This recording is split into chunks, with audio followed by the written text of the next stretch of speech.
Hi, everybody. I am Dot Johnson. I am the co-host of Moms Have No Party, a podcast devoted to politics through the lens of parenthood.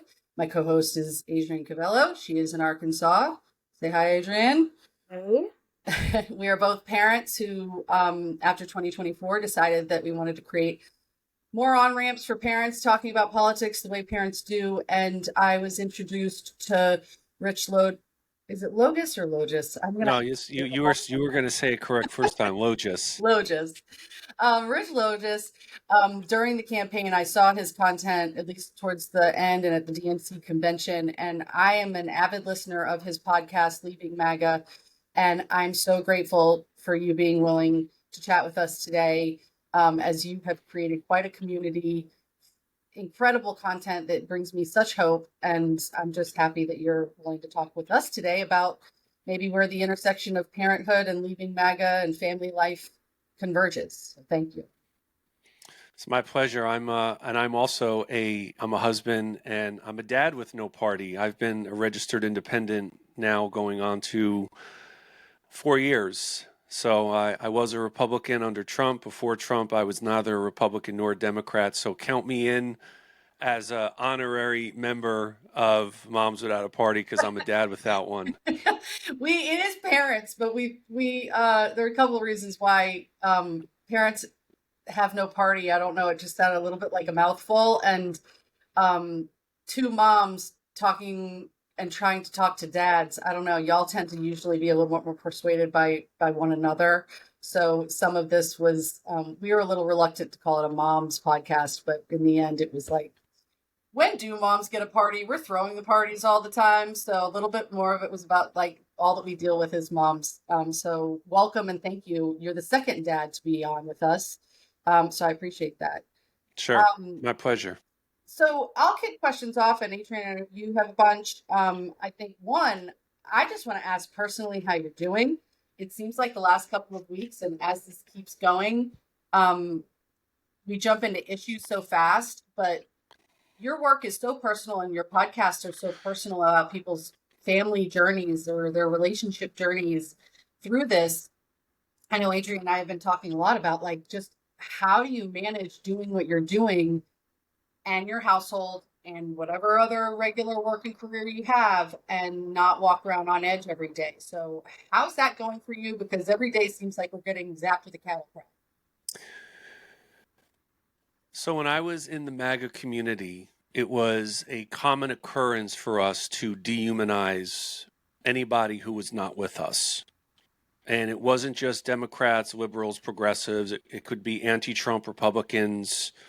I'll include in there judges, since impeaching judges over rulings we don't like is now fashionable within MAGA. So that's what I did when I was in that community.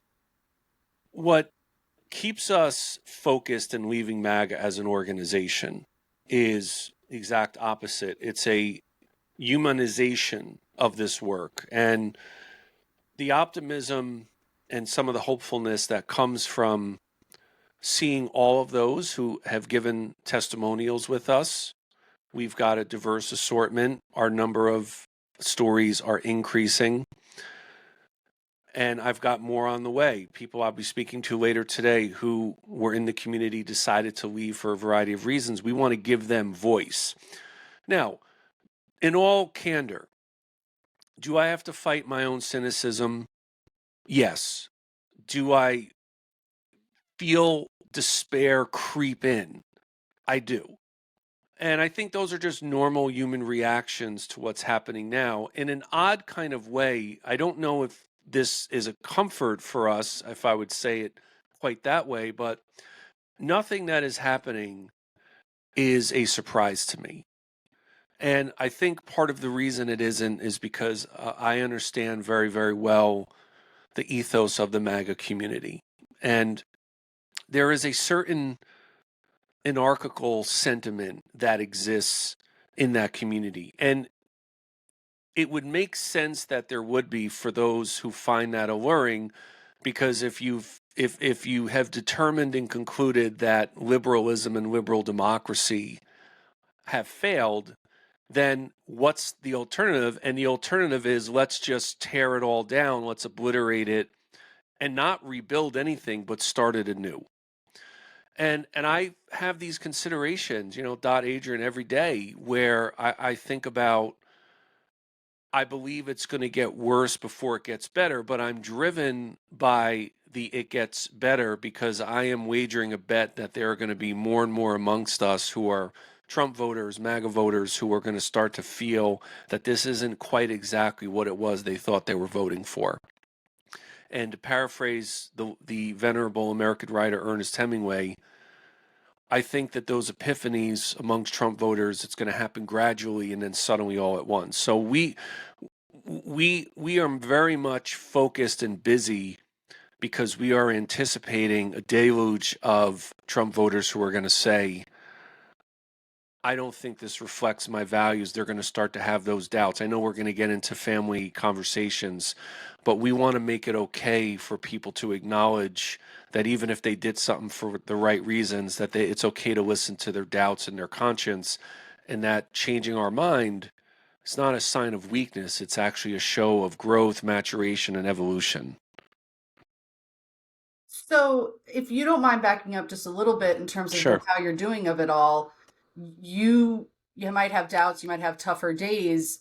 I sort of felt the same way on election day. I wasn't surprised, but I think that there is. I don't know if you feel this as a father. There is this joke that there's this Sarah Connor in me that feels like she's at the playground watching it all like burn down, and I'm trying to save my kids, and it feels so existential that it is very hard personally to get up and like cook eggs and take kids to practice and focus on normal life and drive in traffic. We were talking about this yesterday, Adrienne and I, like you still have to check your mail and it feels crazy. Yeah, and there's a personal dynamic to that in terms of like maybe my husband will come home and go, "Did you see?" I mean, it's like the first thing that we talk about, and I don't think we're alone in that, and it does impact like the happiness in your home when you go, I almost feel bad if I'm like enjoying a moment and not thinking about this. So there might be a movement for me in terms of leaving MAGA to like take a break every once in a while. You sound like so much more well adjusted and maybe have some lead time. I never was part of MAGA, but maybe I need to leave too because I'm sure I'm still ingesting so much of it. Well, it is overwhelming, and it was always part of MAGA that we took pride in wreaking havoc and causing chaos because we recognized that chaos put us in what we thought was a position that we needed to be in, which was that you have to crush and conquer your enemies before they do so to you. So that militancy exists still in the community. And because I was in there for 7 years, I recognize everything as it's happening in real time. And I look at our testimonials and those who have told their stories with us. And the reason that it brings hopefulness is because there's living proof that people can change.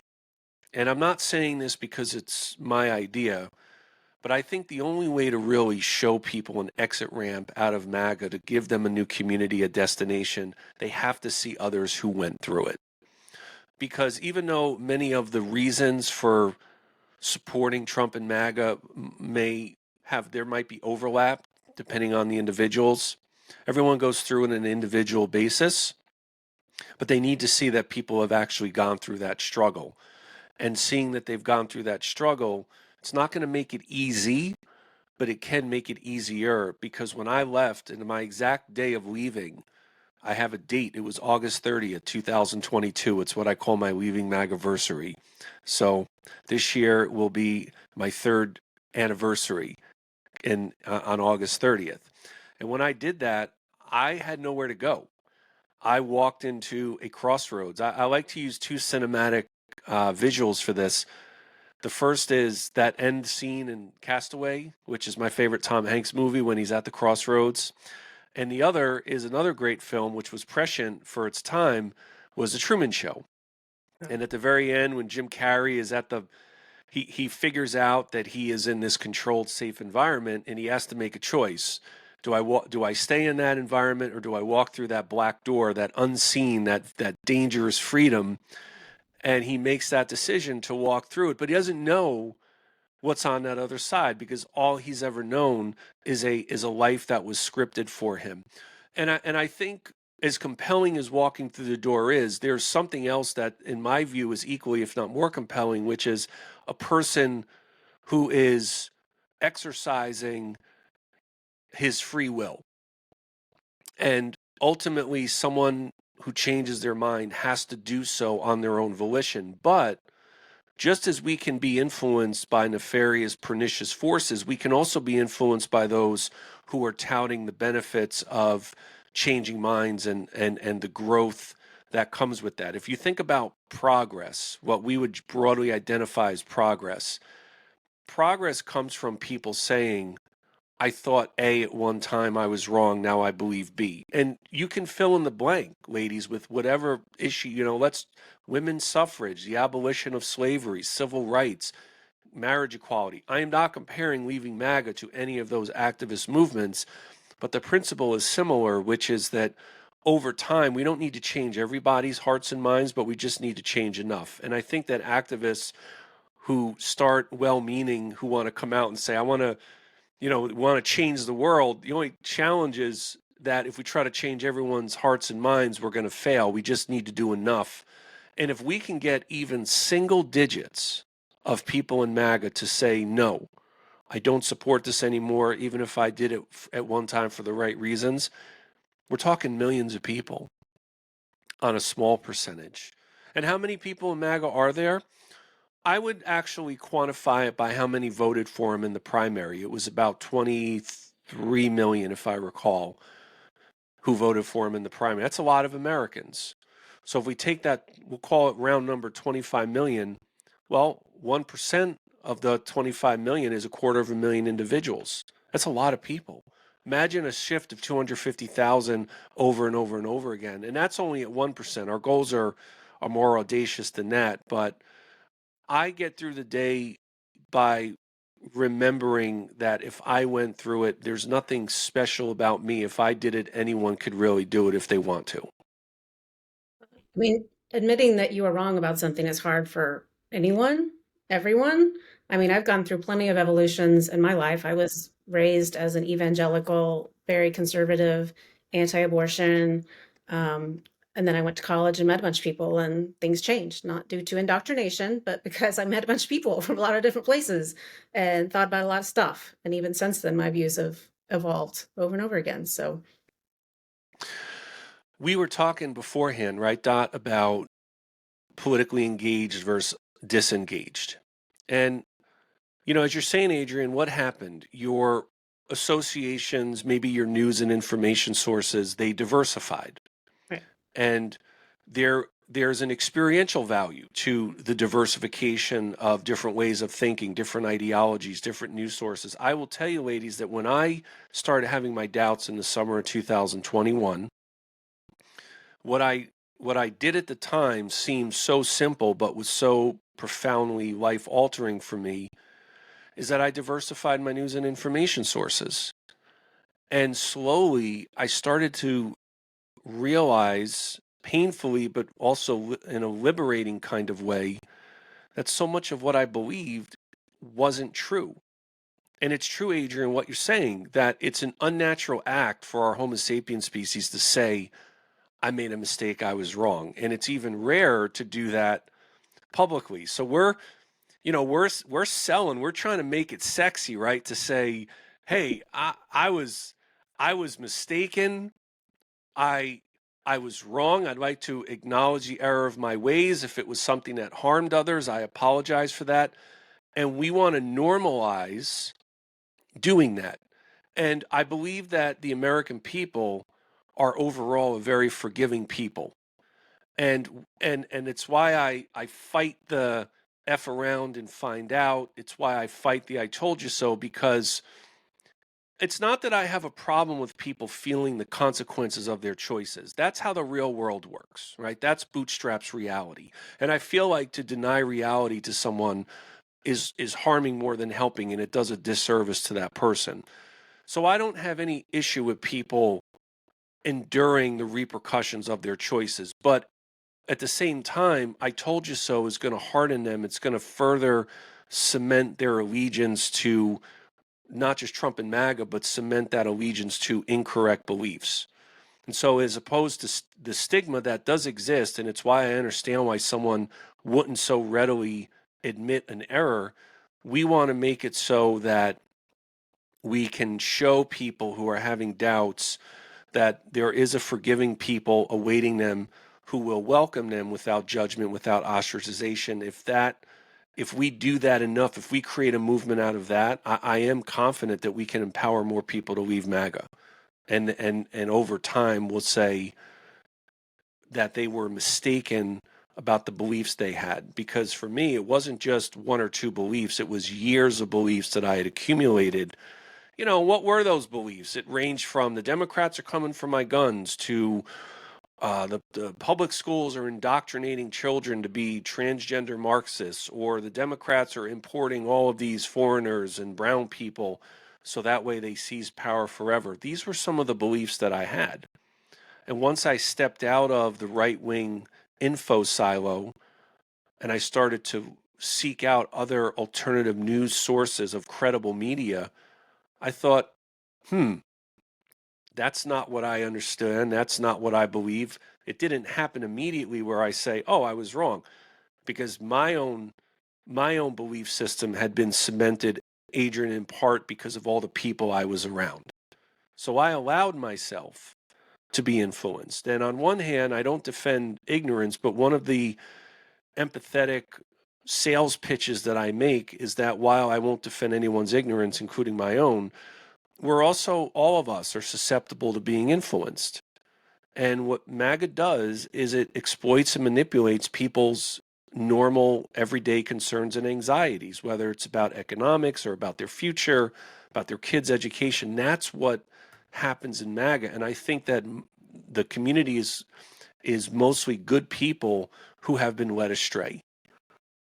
So to that point, I'm sort of fascinated by this leaving moment, but I have to say with your episodes on the podcast, like I'm really drawn to the ones that are about religious and relationships in family members and how, because I was raised Catholic and I still am a practicing, I say deformed Catholic, but I feel like I have to apologize for it amongst liberal friends, but I'm trying to stop doing that because I'm like, the church is more diverse than you think, and it's in a lot of different places, not just out in front of an abortion clinic. But I got chills listening to an episode this morning of a woman who was raised evangelical and big families on both sides. I think she was Italian and Greek. Stefania, And, yeah. you were right at the end of the episode saying people want to reach out to you, because I was going to say, like, I want to talk to her, like be her best friend. She's so cool. It's really, I'm curious about what got you in as much as what quote unquote gets you out or has you move through it to a post MAGA place, because I'm less interested. And I think some of my quieter friends about politics think that I'm trying to get you to be a Democrat and trying to get you to be woke. I'm not at all. I'm trying to have a conversation with you where we share and respect one another, and you're not coming at me like I'm the idiot. And when I listened to her, I was really struck by the pain that her family had gone through, the economic pain, and then COVID, and then now she's dealing with a son that has cancer. And what I try to do is ask people, tell me about your experiences, why this makes sense to you. Why does that make sense to you? What have you gone through? Do you mind sharing? What was it that kind of really pulled you in? And then were you and your wife in lockstep about it? Was it really more, were you guys a split household? You and I talked throughout the campaign a couple of times, I felt like, about split households. And I think that is still very much, I know it's happening in my neck of the woods, in my neighborhood, and in my friendships, where wives and husbands are not talking like they should be to me. Did you go through that with your partner? And then what got you in the first place? Sure. And a couple of points. First, I'm an excommunicated Catholic, so you're a deformed Catholic. So we're heretics and apostates here. Out and So, left a million times over. yeah, if the original podcast title doesn't work, we'll just say the apostates and the heretics, and we'll make it The about heretic episode, for we'll make it sure. about Catholicism. Yeah. I'm also happy to report that Stefania's son is cancer free now. Oh, God That's bless. wonderful. That's Yeah, wonderful. so we were so happy to hear that. Why I gravitated to MAGA, I want to just preface with nothing I'm going to say is a self-defense about why I did. Before 2015 and 16, I was, yes, a political person, but I was ignorant and very cynical. And I was attracted to the approach of let's just tear down and obliterate the established political order and let's build it anew. Does that sound familiar? Because I just mentioned that a few minutes ago. Right, that still exists. Comes from the left, which is why I get like confused about how we're the establishment party all of a sudden. Yes, and there is Saying that that for a while. there is this unlikely consensus, right, amongst that far right wing, and then we'll say, broadly speaking, even though I'm not a fan of labels, but for myself, that far left wing, where it's just let's just exactly that theory. Let's just tear that all down. I looked at Trump and thought, okay, he doesn't need the job. He seems willing and able to do this. I think both parties are the same. I see them as failing to represent most Americans. And I think that those reasons, for those who were motivated by those reasons, I think that they're relatively non-controversial and anodyne reasons, which was I'm tired of the status quo, tired of politicians, tired of promises that are made and not kept, tired of the partisan bickering, and here comes this person who's not of the world of politics, government, or military. And I voted for Ralph Nader. That was he was my first presidential vote back in 2000. I was living in New York. I was 23 years old. I wasn't attracted to Ralph Nader's campaign for ideological reasons. I looked at him as this rogue, maverick, iconoclastic guy who was like, yeah, let's take on both parties. And with Trump, I started to I wasn't immediately enamored with his campaign. Like people who say, I supported him the moment he came down the escalator. I just want to tell you that's not true. Most people didn't really who say that. It's not, it sounds cool now. Most of us rolled our eyes and we're like, oh. Yeah, for me, I was curious. I wasn't all in. I decided to go all in late 2015, early 16 when I decided to volunteer in the campaign. And I was doing grassroots work. I even wrote part of the call script. And the line that I contributed to the call script was, let's make history and elect him president. And I was very much moved by the chance to make history, the way that many Obama voters were motivated by let's make history. But in my time in the community, it did create a tension in the household. And part of that reason is because what you'll experience with so many in MAGA is they have some combination or all the above of being rageful and really angry and feeling, in my case, I felt I was in these perpetual states of despair and desperation and hopelessness and all or none nihilism, to use a theological term from my minor studies at college about nihilism and philosophically. So it created a lot of stress in my household. And the fact that, I joke, the fact that my wife didn't leave me over it says much more about her than it does about me. But she was generally supportive of me because she could see, even though there was a lot of rage, desperation, there was also a lot of passion. But my MAGA second family, as much as I'm embarrassed to admit this, it oftentimes took precedence over my own blood family with my wife and my two kids. And being in MAGA, that community and all of the activism of it, it is a priority in people's lives. And while I won't speak for anyone else in my life, it was such a priority that it oftentimes I prioritized it more than I did my actual familial obligations. And that's just the truth. I feel that when I talk about this topic, I need to be transparent. It's why I always say that there are no questions that are off limits, because for those who would hear this, who maybe are having doubts, I want them to feel like, wow, this guy, he really went through a lot, but he came out positively on the other side of it. That's what I want others to see. I don't say that to take credit or elicit any kind of sympathy. I just want our stories, mine, Stefania's, everyone else's, I want us to be those real world living examples that it's possible to actually change who we are as individuals. We don't change our core. That was part of what I started to realize with MAGA, is it didn't really reflect my values. It didn't reflect the humanity in me. I had allowed that humanity to be dormant, but slowly with just certain occurrences over and over and over again started to get me to listen more to the alarm that was going off in my mind.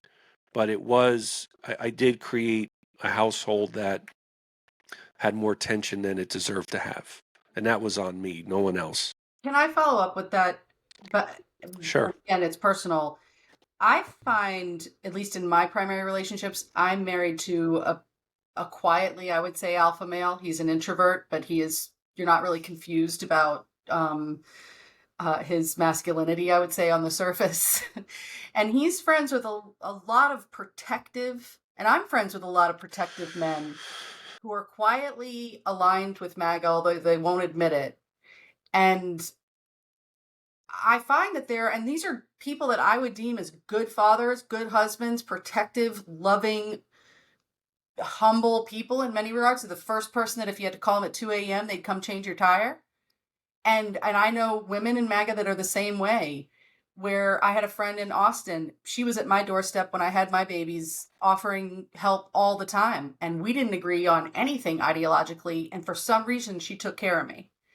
And I think that when you say that humanity was somewhat dormant, it seems like that's almost like the way people there are so many people who are protective in our society, first responders, police officers, veterans, who felt like trust had been broken with them on such a deep personal level, with the people that had protected us, who did give generously, that they were drawn into this sense of betrayal. And then it gets exacerbated by, all right, let's weaponize that pain and turn it into retribution on those that quote unquote hurt you. That's what I feel like I witness under the surface, but that's not being said amongst a lot of men and MAGA folk that I know, because they are generous, like these are the first people to give. If you're saying, hey, we got to bring supplies to the hospital because there's an ice storm in Austin, Right. and none of the nurses have any food, they'll be the first ones to show up. So and that's hard to say, because a lot of non-MAGA want to pretend that these are really selfish people who don't care. And I'm like, I think we're really wrong about this. I think there's a lot of self-sacrificing people in this movement who are really feel very betrayed. And I wonder if you see that in your work, and if that in your household, when you said, like, I was sort of going, it's all about, like, in a way, masculinity and fatherhood, but I was sort of deprioritizing both my role and then my humanity. How did the light start to come back on? Because that's where I'm like, I know friends, and I'm like, I know you. How could you think this is the answer? That's where I struggle. It's fine if you want to be independent, but how do you think this guy is the answer? I think what you're pointing out, Dot, and highlighting very astutely, is that we can make excuses and justifications for our actions in such a way that are logical to us. So, for example, it will sound somewhat contradictory. On one hand, I say, well, I neglected some of my responsibilities and my duties. But then the flip side of that is, but part of the reason I did that is because I needed to be a protector. And it was important that I be very active as a soldier in this movement, because I had my own family to take care of. There are other families who needed to be taken care of. So they're in a perverted kind of way, in a distorted kind of way, there's a selflessness to the idea of, I want to be this patriotic soldier in this movement and community to take care of my family and to take care of other families. And that is very much a part of the thought process. And yet, once the light starts coming on and the alarms start sounding, and eventually, in my case, it led to a leaving and departure of MAGA, I'm actually motivated by the same reasons now, right? It's that I don't think that what MAGA represents and what Trump and others in that movement, the leaders really, the pundits and the influencers and the politicians, I don't think what they represent is good for the country and for families. If I thought that, I would have remained in there. So if you can see that the reasons actually tend to be the same or similar. And because we are because I believe that most of us are good people, you're pointing out that, right, about the unselfishness of people in MAGA. I always use this example that there are Hard people thing to I've talk about. People look at you like you're crazy, and I'm like, kind of want to like say, let's do a food drive between the local Dems and MAGA and see who shows up. And people look at me like you're crazy. Like I had pitched a soccer game. Like, let's do a soccer game. Let's see. Let's do sports. And it was like, you're insane. And I was like, I think this might work.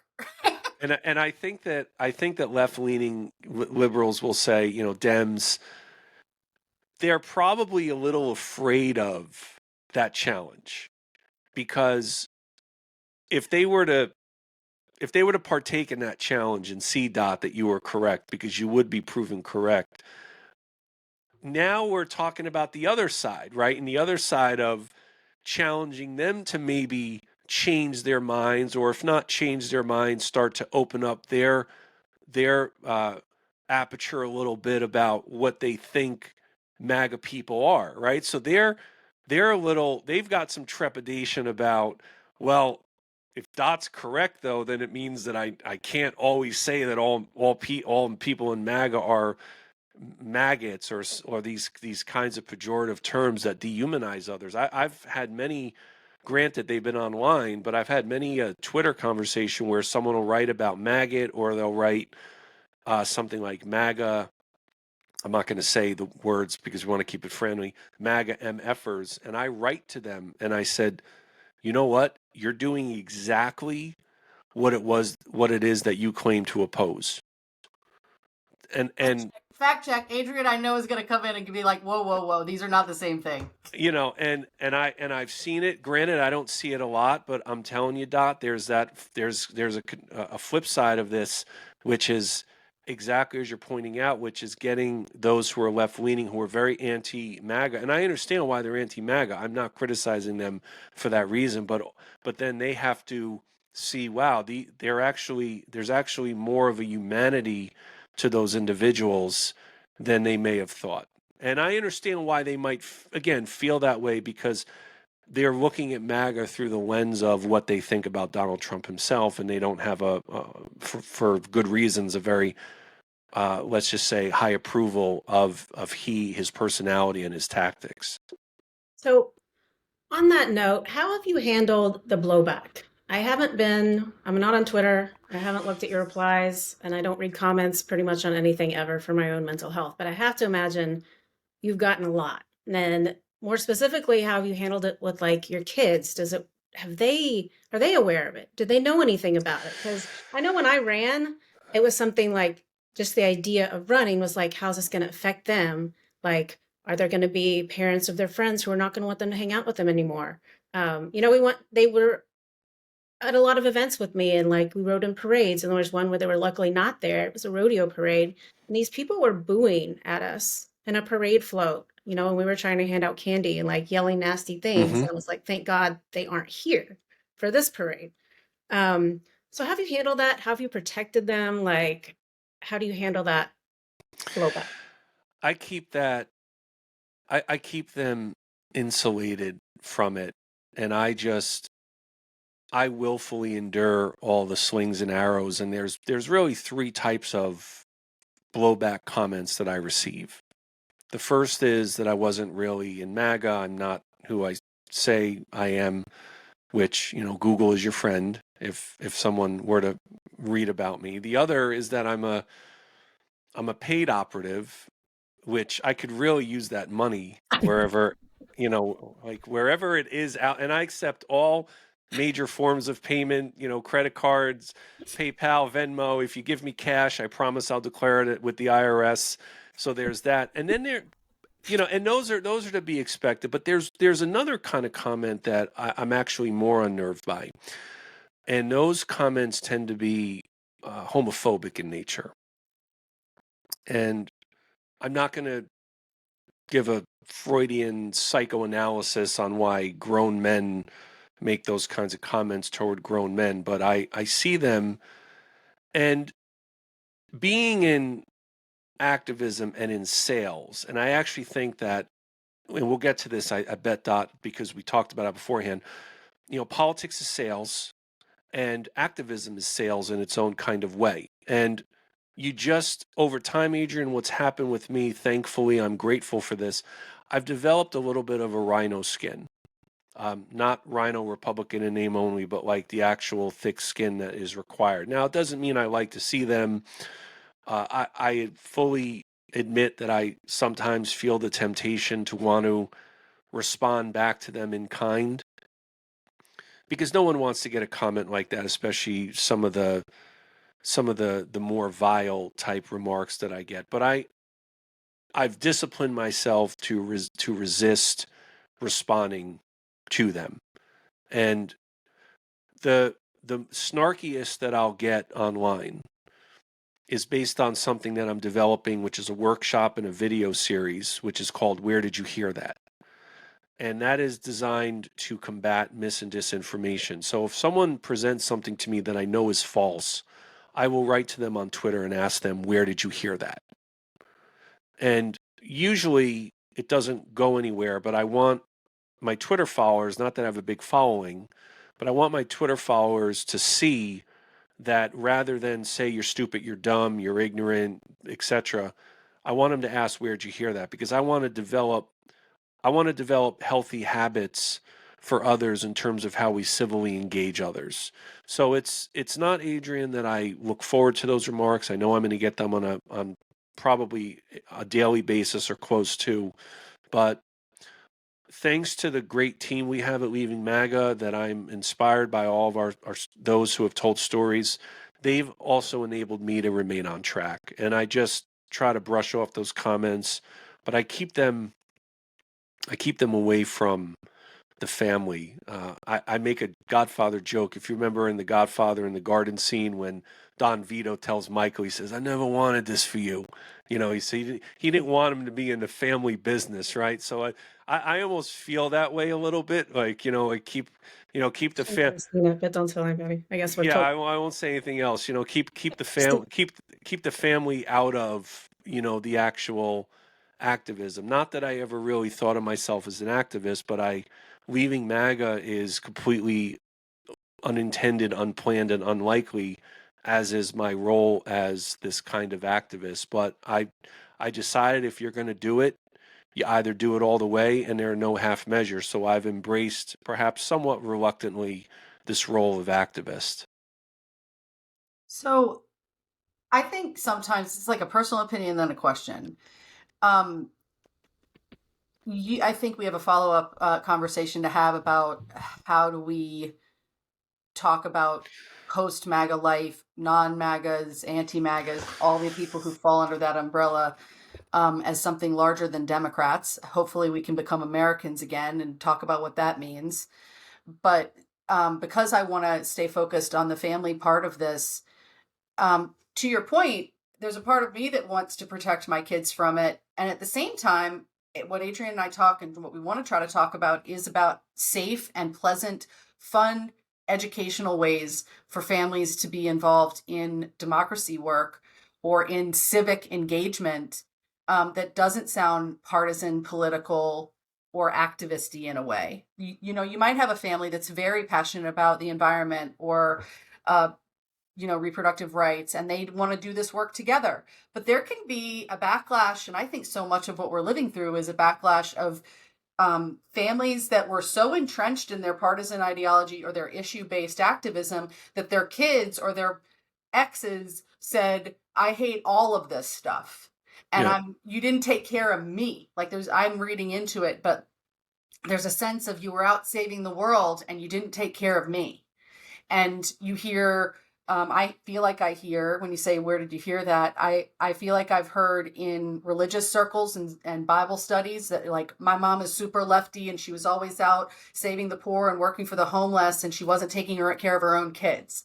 And then I hear in, amongst sort of this male undercurrent of, my mom was super religious and I only want to now take care of my daughter and have her have all the rights in the world. So he's dragging her to every protest thinking that he's protecting his daughter.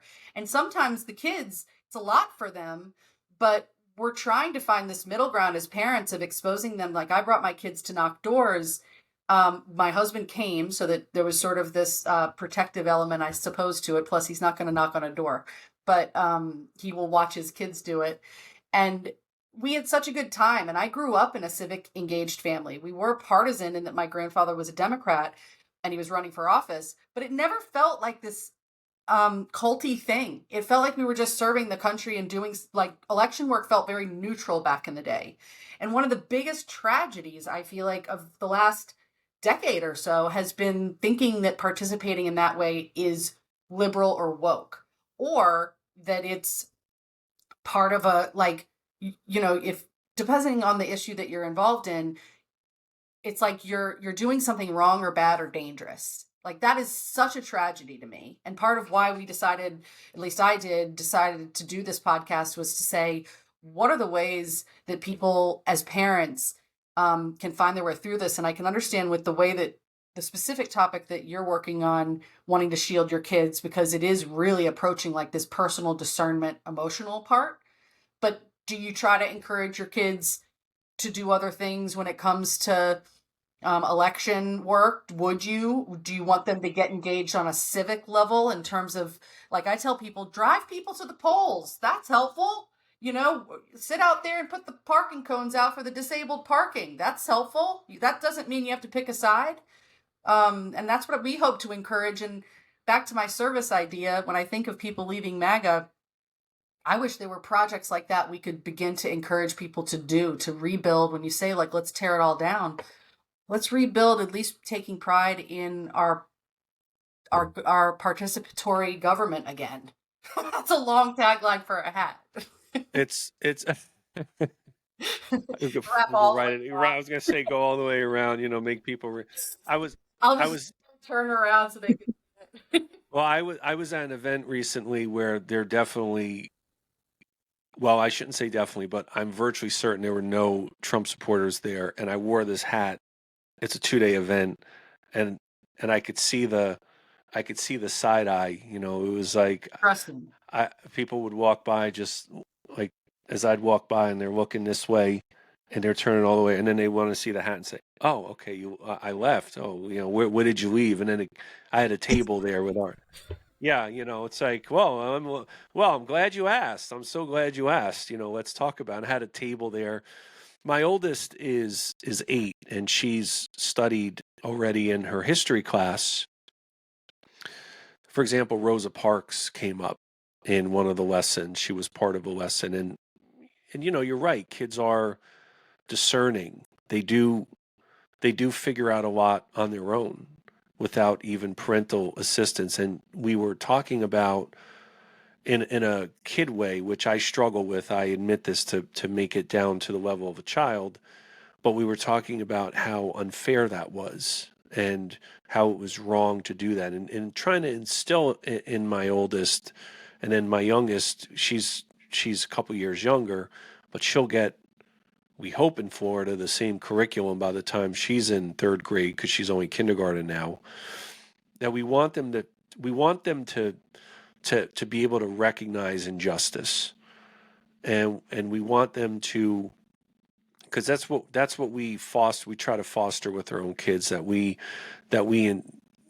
encourage them to look at everyone not through the lens of race or wealth or lack of wealth, but that we look at everyone as equals, and that we are equal as human beings. but it is a challenge because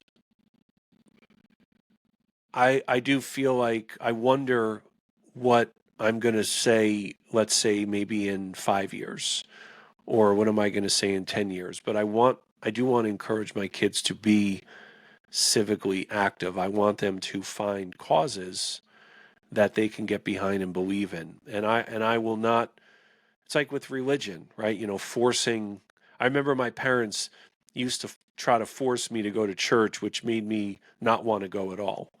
And we carve out our own pathways, and we're going to pursue our passions and what our interests are. So I want to make sure that we're really cultivating that for our kids. But for the time being, I want them to, in their own way of at their age intellectually, see that we are all people who deserve to be appreciated and respected.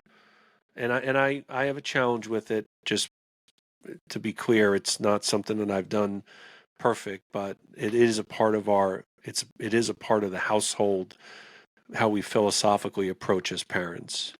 Well, can I put it? So I have older kids. My oldest is a freshman in college, and my youngest is a sophomore. And let me just give you a little plug for getting them into speech and debate.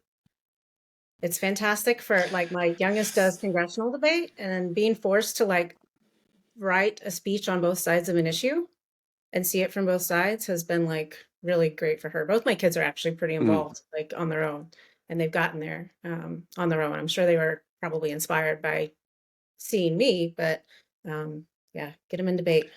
Well, I have a feeling I've got a feeling I'll be asking for your advice and counsel in the coming years on that.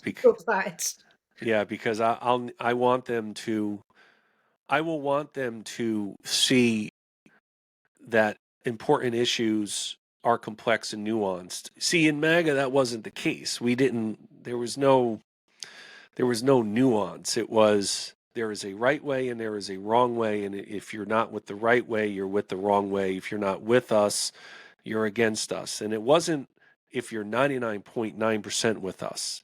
If you were 99.99% with us, you were 0% with us.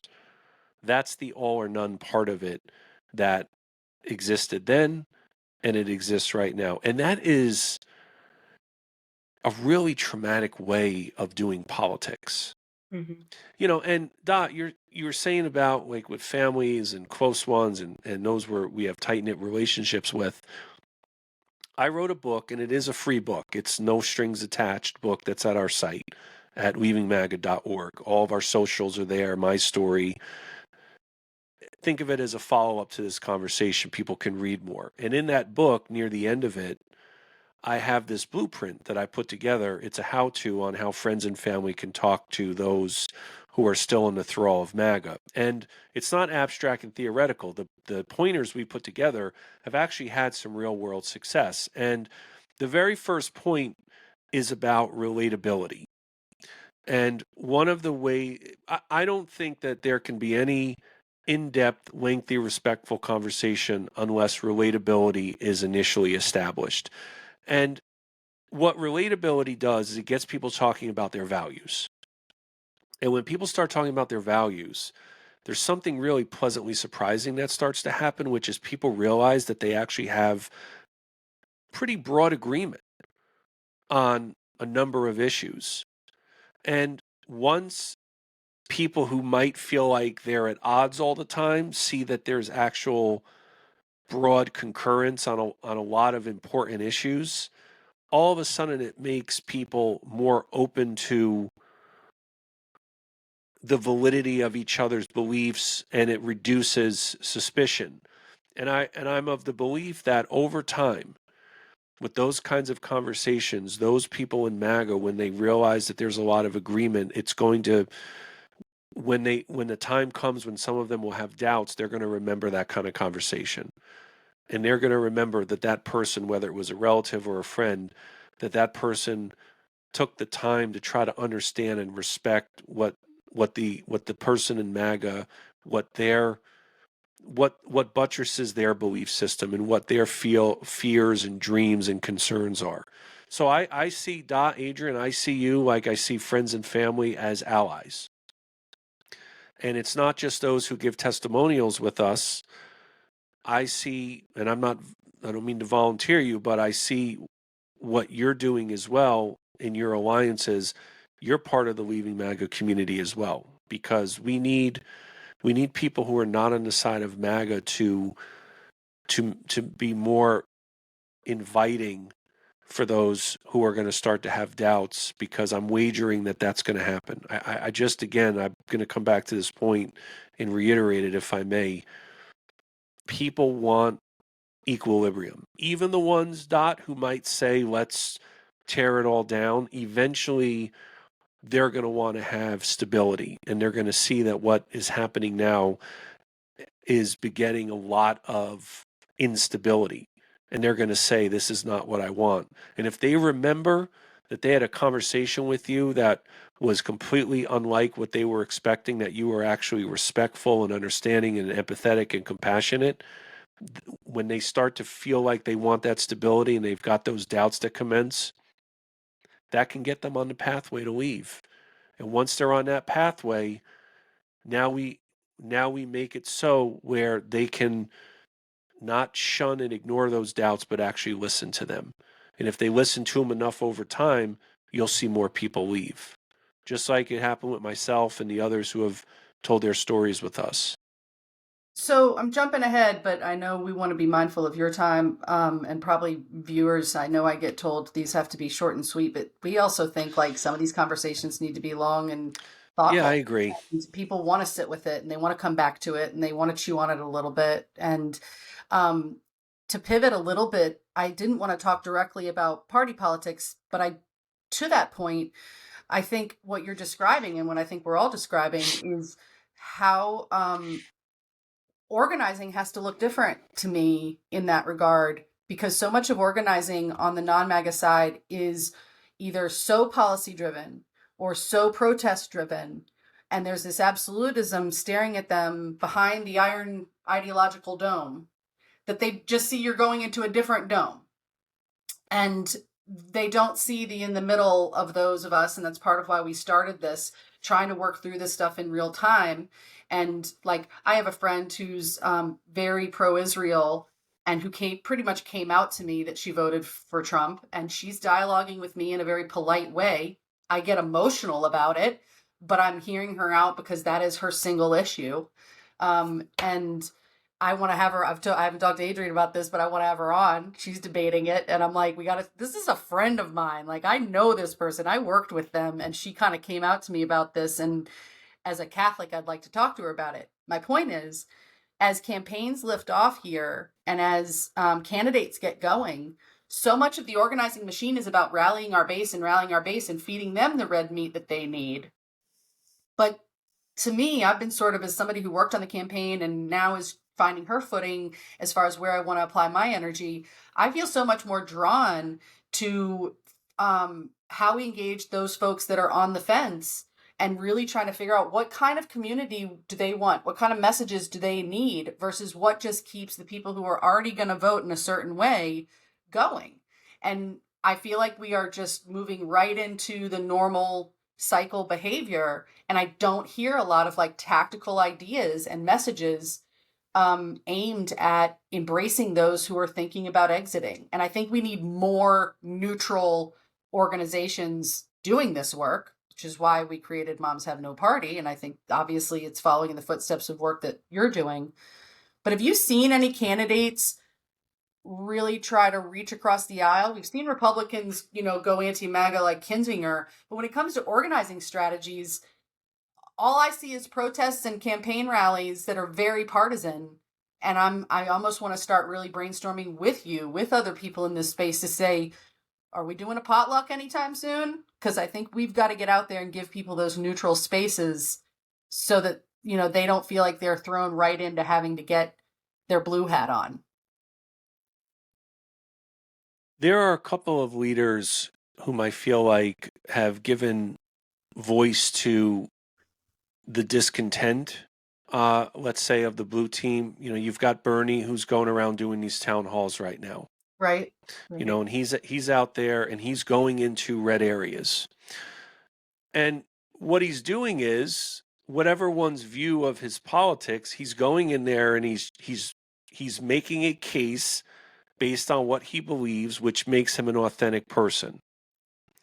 And the authenticity is what over time can get those red voters who often have not seen their own Republican official, because the Republican official doesn't need to do town halls because they're going to win anyway. So you take someone like Bernie, who's going into these areas where there's a vacuum, and there's the voters there are not hearing from any elected official. Now all of a sudden Bernie's going there. Someone else I like also in Connecticut, the Senator Chris Murphy. Right. He's someone who is unafraid of engaging voters he knows didn't vote for him.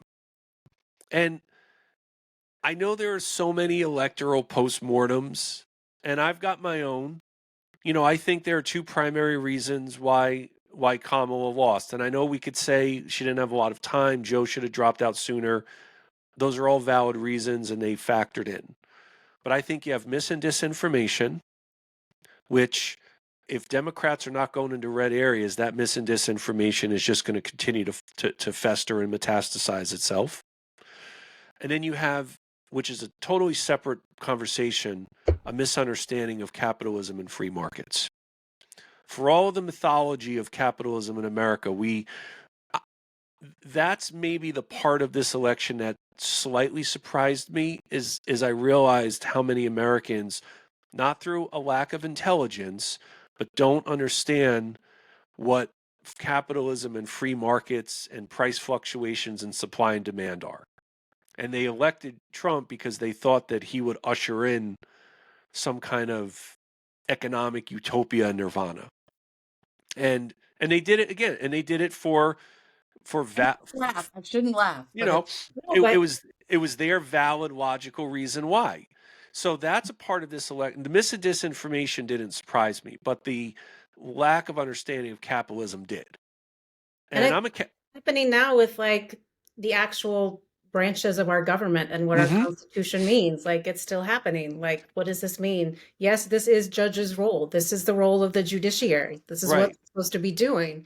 And electing a president doesn't invalidate the courts. Like, I'm an attorney, so I know I have way more experience and knowledge about that than someone else. But I guess I just have been surprised and assumed that people knew that, and I guess a lot of them don't.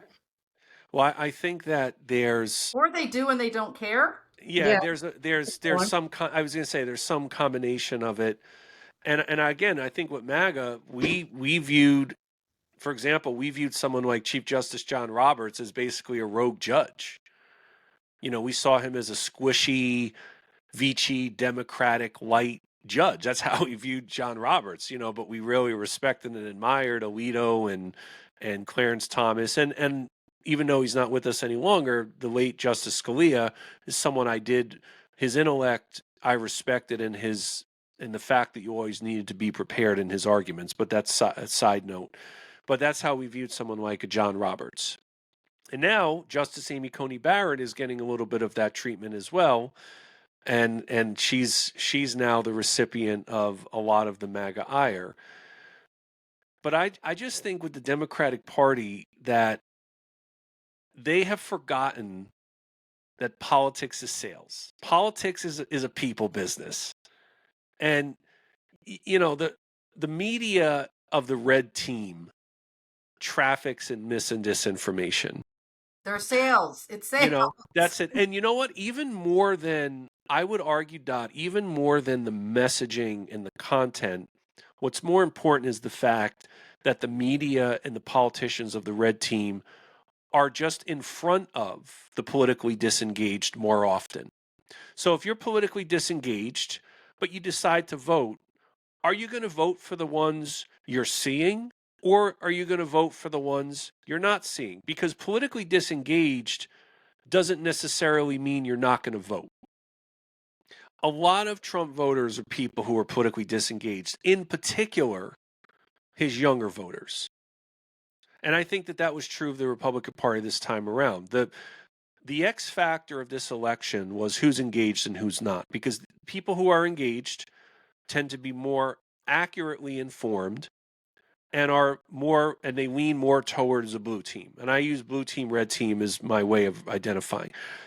Now, the ones who are not as accurately informed, again, it's not an intelligence issue, it's a mis and disinformation issue. And so when these arguments about the Joe Rogan of the left or the Theo Von of the left, I think the broader problem is who's in front of whom. And you can't, like what Bernie's doing, what a Chris Murphy is doing, you cannot combat mis and disinformation solely online. You have to do it in person, because in person is where you can ask, where did you hear that? And if you're on the red team, it's harder to call someone who's there to have a conversation with you a Satan worshiping pedophile. It's harder to do that like to someone's face than it is online. And if the Democratic Party is willing to go into hostile, unfriendly territory in unscripted ways, everybody involved is going to find a pleasant surprise, which is that mis and disinformation actually can be challenged in person. It won't have an immediate effect, but if we're going to try to reverse the influence and the effect of mis and disinformation, it has to be done in person. I'm not saying take it offline, but it has to be done in person. And yes, there's an immense amount of resources that need to be devoted to that. But you know what? I would rather see resources devoted to doing that than to some poll that's going to basically tell everybody what we already know, which is that the Democratic Party has a problem recognizing that they're in the people business and that they're in sales.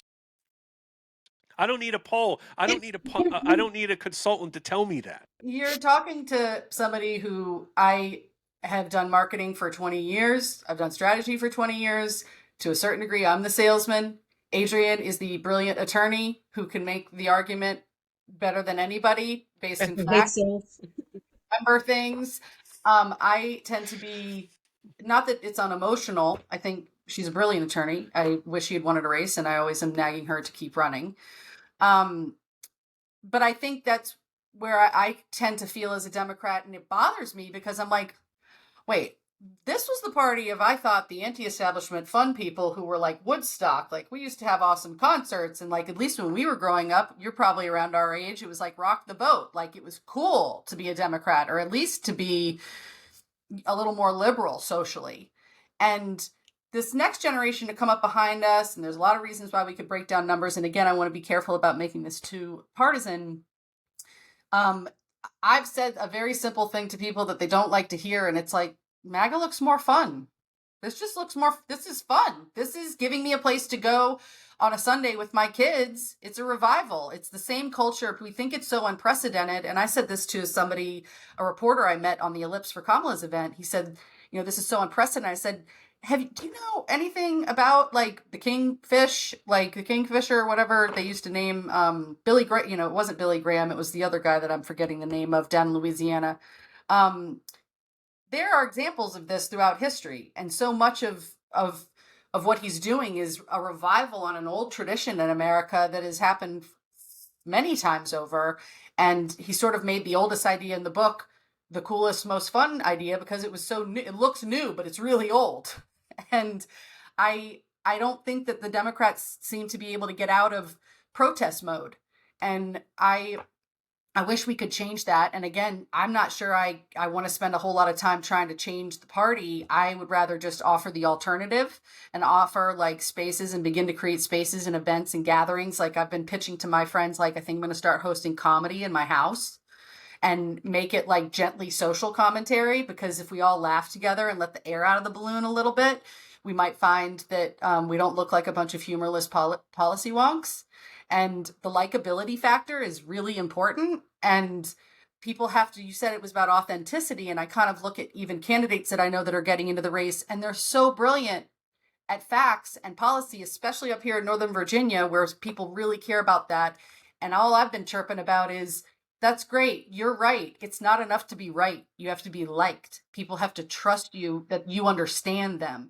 And that's hard for people who are very fact-based, policy-based people to do. Like temperamentally, it's really hard for them to do. I look at like Elizabeth Warren, and I think it's interesting you didn't mention her, not a criticism, but I like what she says, but like I feel sexist saying this. She comes across as like it's not emotional. It's very like this is why I'm right. And there has to be something, and I'm surprised saying that That's about. why I love her, though. I know that's why Adrienne loves Yeah, of her. course, But I'm like, the she's attorney would say she's that. kind of a terrible salesman. She makes this amazing logical argument about why she's right that Adrienne loves, but I'm like, can you talk to me more about like when you were in grad school going through your divorce? You know, like, but they don't want to get personal like that. And I think that's like, I want to look at Democrats and be like, you have to do the opposite of everything you're doing and talk about your actual life. You know, don't talk to me about why you're right. We get it. Talk to me about your actual life. And I want to just, as a follow-up comment to what I said about capitalism, I am not in any way minimalizing that most people do have economic and financial worries, and that we will have them for the duration of our lives. And I think that though it would not have made a difference in this election, I think a little more of I feel your pain never hurts. I don't, as much as I respect former President Obama, whom I didn't when I was in MAGA, but I feel very differently about him today. I still think that the Clintonian approach of I feel your pain has been just completely forgotten in the Democratic Party. Hijacked by JD Vance. Can you say again? I said it's been hijacked by JD Vance. Right. Who took right? He's the right like this is just Yes. Clinton, and that whole hillbilly. The whole thing is I know your pain, I feel your pain, and when you look at Trump too, they feel pain. Who on the left is talking about their own pain? They're talking about voters' pain and how they're going to solve it, but they're not talking about like here's like I had a friend of mine who's a campaign manager, and he told me they didn't want to hear about anything from a gay Latino. And I said, you told me a story about how you had to go down the street and use the payphone because your mom couldn't afford a phone. Did you start with that? Because if you start with that, I'm not going to care about anything else. You're going to talk to me about something that was about how you understand what it means to struggle in America. And it's not important that you're gay and Latino. It's that starting with that, to your point that you've made several times over, the values conversation's really hard for Democrats. They get so into the issues so fast. But then how does that intersect with being authentic? Like, what if you don't have that experience? You don't run? I mean, well, I'm glad you said it, because I'm like, inauthenticity in what JD Vance is doing and the stories that he's claimed and the heritage that he has claimed. So do we just make it up?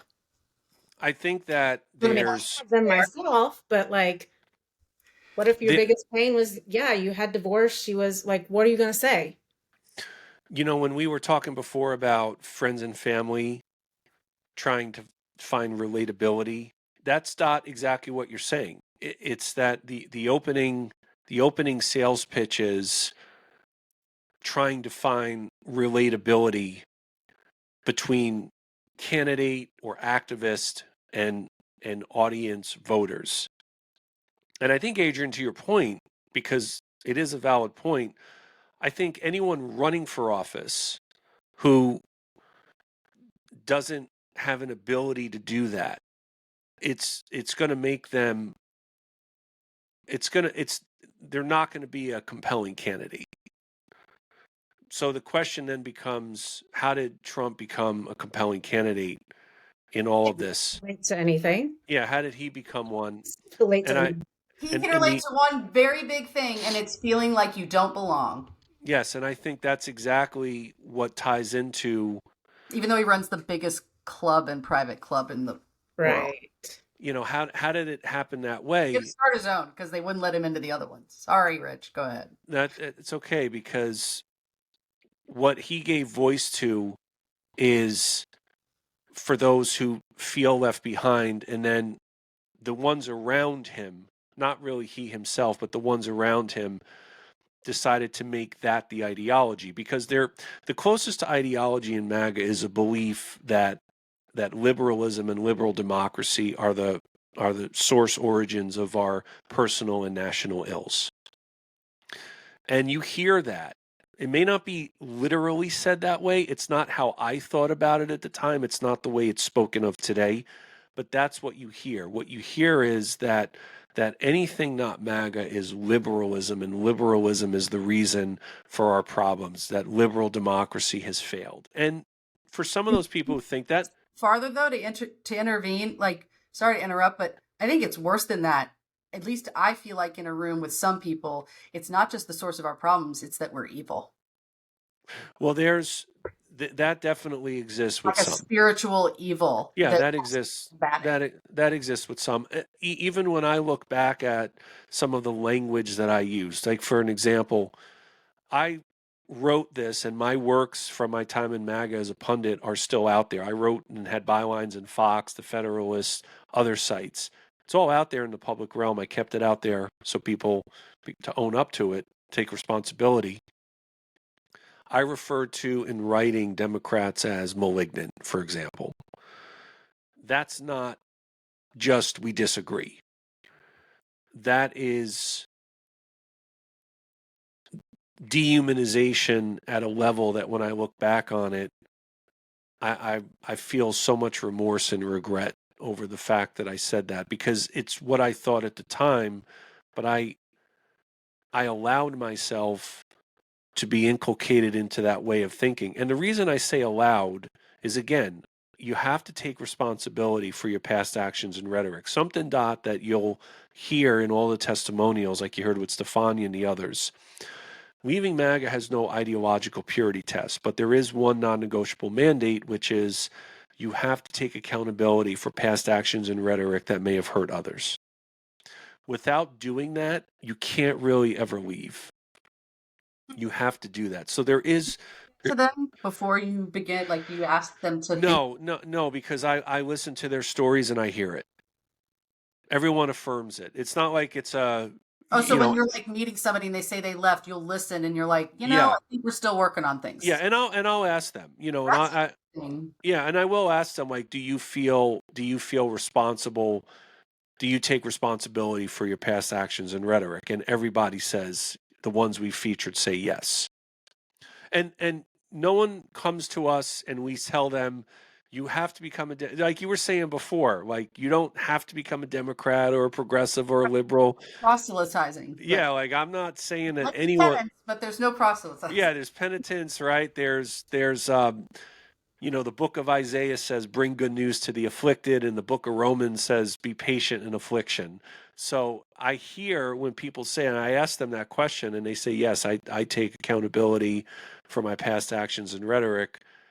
That has to be done. Without doing that, you can't really ever fully leave. And what makes it a great honor for us is that we're the first place where those who left have a chance to actually publicly tell their stories. And I think that to the party politics part, because as an independent, and Leaving MAGA is not a political organization, but I say all the time that people make decisions and choices on feelings and perceptions.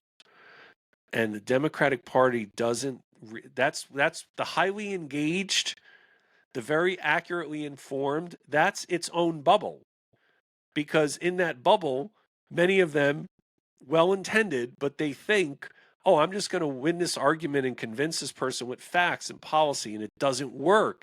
If it worked, nobody would be MAGA, right? So just like calling those in MAGA racist and Nazis and misogynistic, etc., there are billions of movies of what a Nazi is and how similar, like it's right. That's not right. I say this all the time, but I know it drives people crazy, like my co-host. Actually, if that all actually worked, there are billions of words, similar words that have been penned and spoken.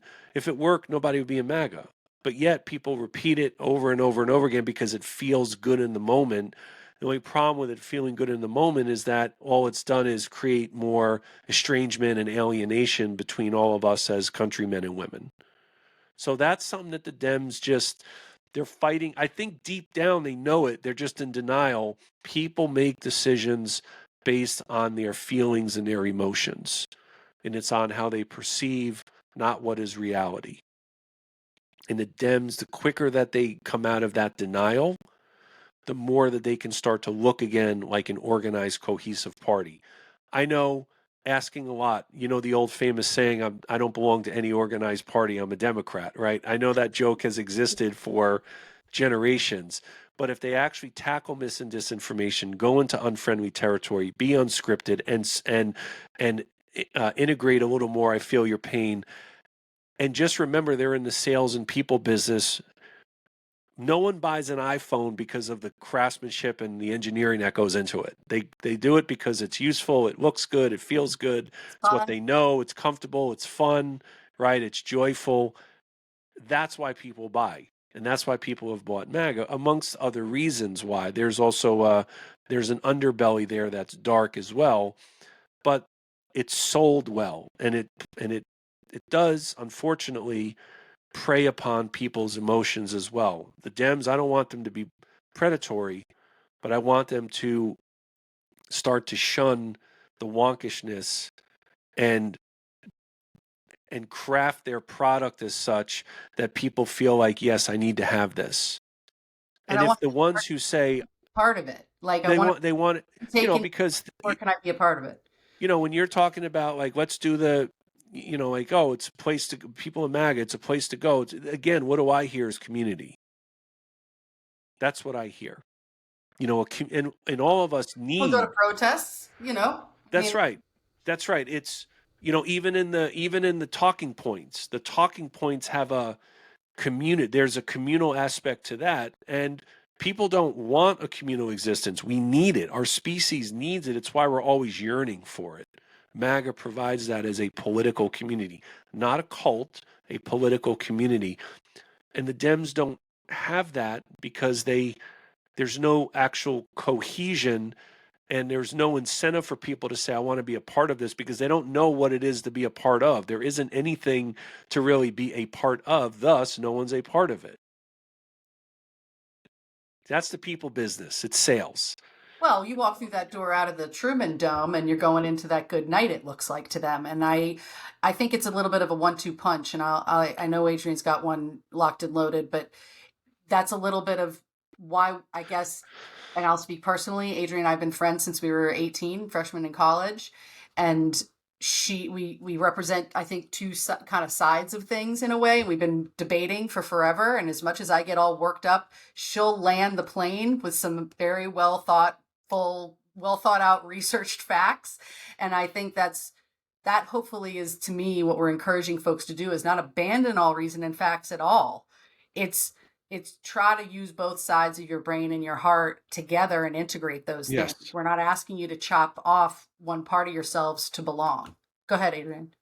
Yeah, no, this is kind of painful for me personally, because I don't vote on vibes. I don't buy iPhones on vibes, and Dot knows this about me. I am the logical one. I will research every aspect of like different products. And like when I book a trip, like I'm Clark Griswold, like I guess I'm not as like, I don't buy sales as much as other people like do. So it's been educational. I know it's a hard pill to swallow. And we don't, and to Dot's point, something that needs to be done. And I think I'm definitely not the only one, obviously. I take responsibility that, like, I do think that on some level, I mean, I've been asking this, and I'll say it again, even though who knows who will be listening this time. I've been asking, what's the strategy behind the protests? And I get back, they're for community. They make us feel good. I'm like, so that's good. Just say they're for you. But don't say that they're actually strategically widening your tent. And to your point, Adrienne, like that's where I look at Democrats and go, this is almost too emotional. It's only emotional. It's not actually tickling the other side of my fact-based brain. And there are very sound arguments, like I said, my friend who's very pro-Israel, where all she's seeing with some of these protests, especially on the campus protests, was anti-Semitism. So I think that there's a balance to be struck. It just, to me, is, as I said in the beginning, and as you said in the beginning, Rich, there's a time and a place for letting out that kind of emotion. Agree. We've got to find that middle ground of how do we have maybe we have to rethink organizing so that it's not completely structured around just protests. And then at the same time, we can't just lean into finding our own Joe Rogan or our own version of Donald Trump. I hate all that. I'm reminded as a Catholic of somebody, this is kind of a dark analogy, but I was talking with a musician who is a Catholic musician who does sacred music. And there was this terrible scandal of this guy who wrote so many songs that my family loves. I mean, mainstays. You'd probably know a lot of them. And he was found to have been partaking in some very inappropriate behavior with women in the church. And I looked at him and I said, so who's going to replace him? And he goes, he should have never happened. And what he meant was, this is hard. And I think to Adrienne's point, like, and it feels nice to have I guess what the Jesuits who taught me at Georgetown told me was the cheap clarity of certainty. It feels nice to have that. And it feels nice to go to a protest and have that for a little while. It does. It feels good to be around people who share your ideas and who are just as worked up about it. Somehow, some way, we've got to remind the country that what made America great was using both of our parts of our brain and our spirit and our soul and our psyche, and coming together to use both of those, whether it's emotion, whether it's policy, on either side. It's a lot harder, it's less sexy, and that's why I think the work you're doing, I don't joke when I call you Reverend Rich, because I think the work you're doing in trying to dig into that middle ground, it's so much harder because it might be so much easier to just go make yourself happy and join a specific group and a specific party again and just switch the color of your hat. It's really hard to resist that Iron Dome mentality. It is, and I know that it is because I lived it, and it's why I wanted Leaving MAGA to be a different kind of community, because if people have a place to go, that exit ramp that we mentioned at the outset, it will make it a little bit easier for them to say, okay, I'm not going out into some wilderness. I actually have a place to go with people who went through some similar experiences that I did. And again, what is that? That's that relatability again. We're back to that is it's and you know, Adrienne, you're saying like joking to Griswold, I just keep thinking about Big Ben and European Vacation, you know, like in the traffic circle. So right now, look, kids, It's like we don't want you. We don't want you to change who you are, right? And we can all, and it's what I was saying before about with our kids, trying to instill in them to recognize people for who they are. We're all individuals. We all have our talents and our skills and our quirks and our idiosyncrasies, and all of us should honor that with each other. And look, if you think about two of our last three Democratic presidents, Bill Clinton and Barack Obama, both of them were intellectuals. Yet they were able to, I feel your pain and hope. Those are appealing to our emotional sensibilities. And the saxophone probably didn't hurt. Didn't hurt. Sax didn't hurt. You know, smoking a little bit of wacky tobacco, where people are like, "Yeah, you know, I did that back in the day," you know, and of course, I'm saying Barack like we're on a first name basis, you know, and Barack had a little bit of similar story as well, right? Coming from like his roots weren't in affluence, so people in Iowa where he won, people in Indiana said, "Yeah, you know, I'm not crazy about voting for a Democrat, but this guy's new. He's on the scene. You know, he had a background that I can understand and relate to. I think I'll vote for this guy." And he could hoop. And could what? And he could hoop. And he could hoop. See, again, one's playing the sax, one's hitting the Bill's jumper. out eating cheeseburgers and going for jogs. Right. This all feels like very familiar. You get the point. We never really saw Kamala shooting any free throws. You know, and Kamala, you know what actually. Of course, we don't see Trump doing any of that, but he plays golf. Well, and that's so relatable. That's a sport. So you know what? When I was thinking about us getting together here, I was thinking actually a lot about the convention, because if you remember at the convention, I had a vignette that aired on night one. I had a testimonial video. You know, I'm just a regular middle class, small business owning husband and father. You know, not rags to riches, just, regular working guy. And you had other people at the convention like that who also spoke. But after the convention, unfortunately, Kamala and Tim Walz didn't really highlight people like that again.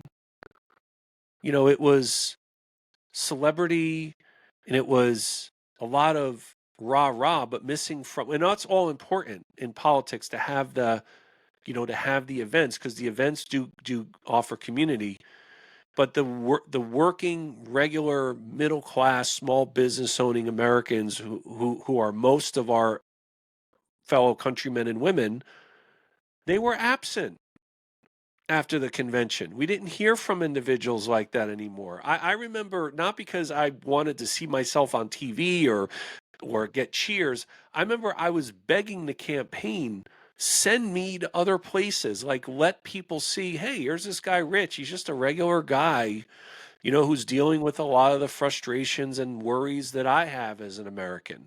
I'm not saying putting me in front of more people would have changed the outcome of the election, but we totally missed that. And full disclosure, I was a co-chair in Florida for Republicans for Harris. So I was actually a surrogate and a spokesman. And I try to be humble and show humility. If you'll indulge me for one moment, there is something that I am proud of that I was recently told, which is that someone I know had lunch with Mark Cuban. And Mark Cuban said in the meeting that he thought that I was the best Republicans for Harris spokesman and surrogate in the country. I don't take any credit for that. I give credit to the team I worked with.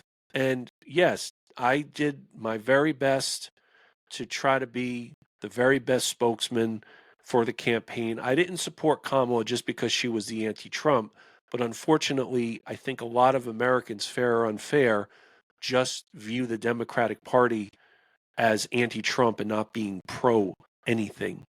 And anti-men? Oh, that's a whole other episode, because I know, that's it's true a as whole well. other episode. Right. That's But also true. part of the undercurrent, again, that we'll get to another time. I hope folks that are watching this, you're probably coming to us because you already follow Rich and his work. I am grateful that you spent so much time with us today. I think some of this needs a little bit more time than just a soundbite, because it really is about discernment, and we're doing a lot of that online these days. But I hope folks go to leavingmaga.org. His book is really helpful. It's helped me. It's helped me in a way leave my own kind of isolation that I get into sometimes, where we're online a lot and thinking we're right, and it really challenges me in terms of how I speak, how I talk to other people, how I'm engaging folks that aren't right in my ideological wheelhouse. So thank you for all of your work. Find him you're on every platform, so I don't have to list them. I feel like you're on every platform. Is there anything specific you want people to take a look at? Because honestly, I think what you're building is quite powerful and really thoughtful. You don't listen and go, oh, well, he's got an agenda. You just kind of leave it there. Let people tell their story and leave it there. And I think it's even more powerful because of that. Yeah, thank you for that, Dot and Adrienne, as well. I appreciate the opportunity. Anytime I have a chance to tell my story, I want to do so with gratitude. So thank you. At our site, we've got all of our socials there. We've got a growing YouTube channel. We've got a contact form. All of our content is free. So make sure you fill out our contact form, get subscribed. I've got my email on the contact page. So if anybody wants to reach out to me directly, I actually read my emails. I don't have like an AI. This is Yeah, proof. like I don't have an AI system that scans my emails. I actually read all of them. So anyone who wants to reach out to me directly, welcome the chance to hear from anyone. And just one shameless plug is that as a nonprofit, we do work on donations. So if anyone, any amount I consider generous, if anyone feels like they'd want to support the cause, what we're doing, we'd appreciate that as well. Please do that if you're on the fence. And I know we're all getting blasted with campaign. Yeah, inundated with them. Really Exactly. aren't ready to give to a campaign, or that's just not the way you're thinking about it. send Rich a donation, because he really is doing, to me, the hardest work that maybe no party wants to pay for directly, but it has to get done. I'll pay you one other compliment. I think you are the greatest Florida man in the country. Whenever I hear that Florida man, I'm like, you're really making people rethink Florida man. To me, like maybe it's more of a Florida man as opposed to the mythological creature we hear so much about. But I find you so inspiring. I could listen to you all day. Adrienne, do you have anything else you want to ask or No, chat? just thank you. This was fantastic. I'm Yeah, it was my really pleasure. grateful, Appreciate it. seriously. Well, Florida is the MAGA capital of America. I know that other states will try to claim that mantle, but we have a governor who has fancied himself as in the image of our president. But I would say, unfortunately, that we are the MAGA capital of America, and so anything I can do to change a little bit the perception of the Florida man, I am. That's going to be that'll be my next endeavor. Yeah. That I'll the un-Florida man, that way. Listen, I grew up going down to the Gulf when it was the Gulf of Mexico. Pensacola was where we spent every Easter with my grandparents. It's sacred down there for us. It's tough talking about Florida sometimes. I hear Tim Russert pointing to his whiteboard almost every election, and hope those days will come back where it's purple again. But I thank you for your work. It's hardest to do it in a place that is obviously the MAGA capital. And hopefully they want to come join the United States again at some point. You'll probably be one of the reasons why that is. But Well, thank you. please go find Rich and his work and the community of people that he's created and brought into the fold. The stories are powerful. They're short episodes, many of them 20 minutes. If you're sitting in the car waiting at pickup and you want to feel a little bit better, it might sound counterintuitive to listen to people who are in MAGA to make you feel better, but it really does. We think that it makes us feel better to feel right. It really, to me, gives me a lot of hope and helps me think about my own, the logs in my own eye when it comes to what people are going through and why they get both drawn into this and how we can all kind of maybe reach out personally. And I bet you'll find an episode that you relate to more than you think. So find him on Substack, on BlueSky, on Facebook, on his website, leavingmaga.org. You will see me there in the comments, and Adrienne and I, our feed, Moms Have No Party. We'd love you to subscribe to our channel as well. And go dads and moms who are trying to have the tough conversations. So thank you, Rich. Yeah, it's my pleasure, ladies. Thank you for having me. Thank you.